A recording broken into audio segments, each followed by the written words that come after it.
Your Excellency, the former Prime Minister, our friend, has correctly said that we were the pioneers of ODM. Me and you were in the Chungwa arrangement that time. Maybe the only correction I want to make is when finally the Constitution was configured, it is not us who went to join them. They were the ones in government. It is them who came to join us because we were in the opposition to oppose the Constitution that time.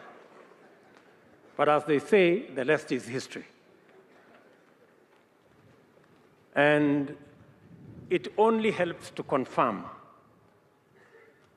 that we could be in different political formations, but we remain friends and we remain Kenyans. What we must do and what we should do, and Your Excellency, you have led the way. And I want to tell those from the Jubilee family, when His Excellency the President led us to form the Jubilee Party, it was not necessarily about winning any election. It was not necessarily about politics. It was first and foremost about uniting the people of Kenya and eliminating the politics of hate and division and tribalism. That was the primary responsibility. And our mission, being led by His Excellency the President, remains firm on course. And even in the advent of the handshake, it is an escalation and a perpetuation of the philosophy of uniting the people of Kenya and eliminating division, hate, and ethnicity. And therefore, Your Excellency, the whole lot of us,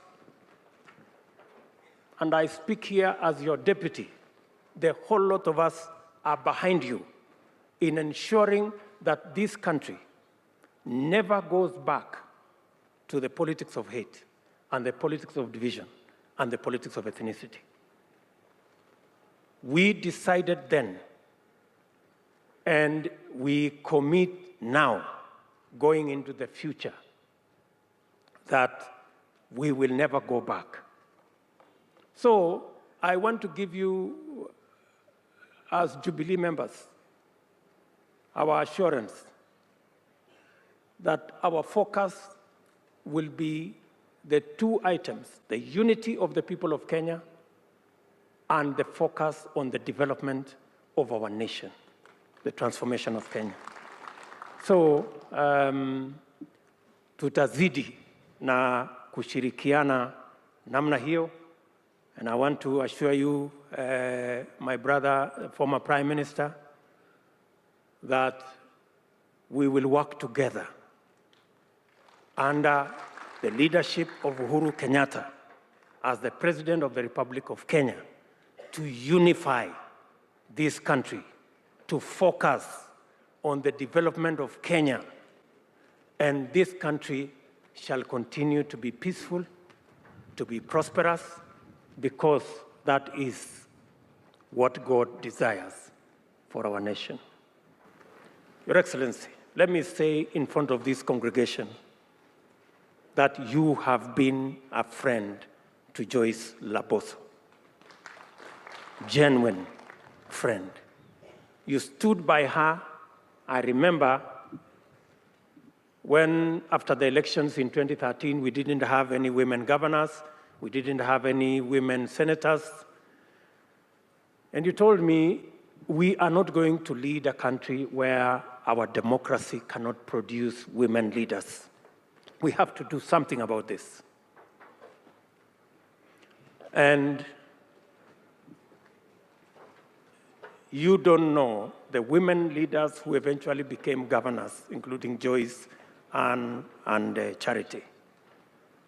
And the women leaders who eventually became senators, Professor Kamar, Susan Kihika, and Fatuma Dulo. What a great favor you made to His Excellency the President, because he was agonizing how we are going to go forward without women leaders in some categories. You are heroes of our country. And I know when finally Joyce was given the ticket of Jubilee,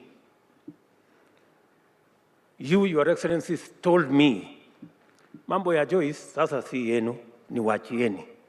Huyu mpaka nitamfanya akuwe governor. And you walked that journey, and today, Joyce is eternally grateful for your support. You didn't do it for her to become governor only, even in her health condition. When I went to see Joyce about 3 months ago, I was so confident that Joyce was going to be all right. Na hata siku hiyo nilipata kuomba na yeye, na nilimwambia Joyce, nothing is going to happen to you.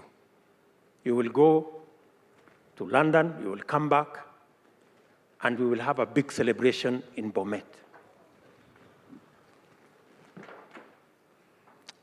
I regret that I was not right. And I was so sure that Joyce was going to make it. I don't know why. And Your Excellency, that is partly why, even when it was so obvious to everybody that it wasn't going to be possible for Joyce to make it, I refused to accept. And when the decision was made in London that it was too late for us to do anything about Joyce's condition, maybe she should be brought back home, as Edwin has said, I spoke to him almost at 1 a.m. after I talked to her doctor, Dr. Gladwell, who I am sure is somewhere. And I asked Edwin, so we are bringing Joyce home so that what can happen? You know, what's going to happen? And after consultation, we were told by her doctor that, you know, maybe we should give another shot because Indian doctors are a bit more aggressive. They've handled many cases of cancer. Maybe we should try. And it was a big issue. And I remember His Excellency the President calling me one evening and telling me, William. And I know when the President says William, I know things are not simple. I like it when he tells me Bill, Mambo. So when he said William, I knew, yes, we have to make some tough decisions. What is happening to Joyce? Are we bringing Joyce back to Kenya, or are we taking her to India? You and Edwin better agree and let me know, because I want to do the best for Joyce.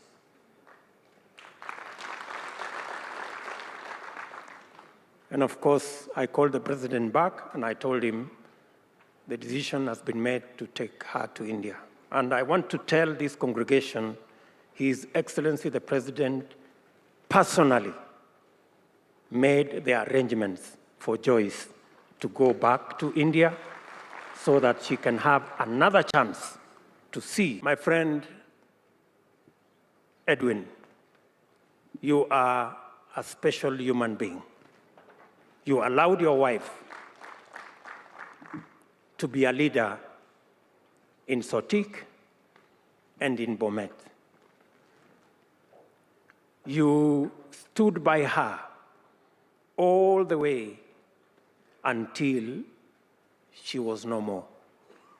You are a great inspiration, and I agree with the lady who said, there are husbands from heaven, and then there are the rest of us who walk. I want to ask the leaders of BOMET,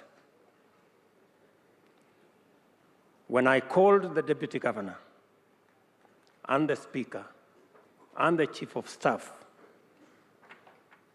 and I talked to the members of Parliament, we agreed that we are not going to embarrass Joyce Laboso.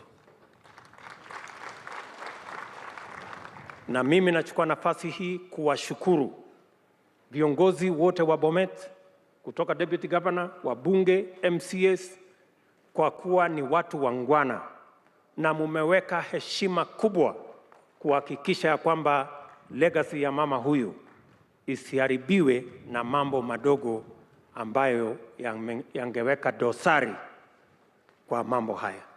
Pongezi kwenu kwa yale mmefanya, na sisi wote tutawaombea na tutawasaidia kuhakikisha kwamba ile kazi Laboso alianzisha, Mheshimiwa Rais akiweko kiongozi wetu, itatimia.